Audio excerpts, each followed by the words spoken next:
Tipper વાનને લઈને રાજકોટ વાસીઓના અનેક પ્રશ્નો હતા જે હવે સોલ્વ થઈ ગયા છે, કેમ કે આરએમસી દ્વારા સરસ મજાની વ્યવસ્થિત ટીપર વાન શરૂ કરવામાં આવી છે।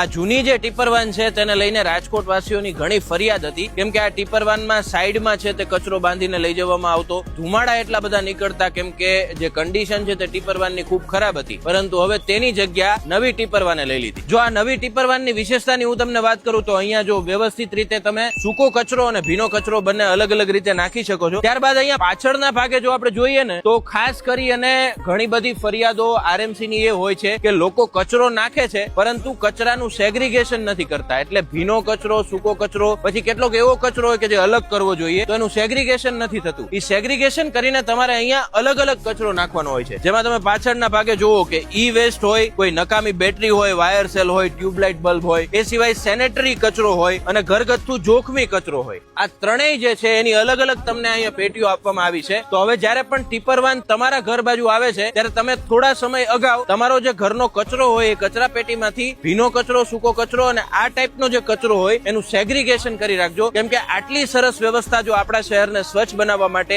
આરએમસી કરતી હોય તો આપણી પણ ફરજ બને છે કે તેમને પૂરતો સહકાર આપીએ।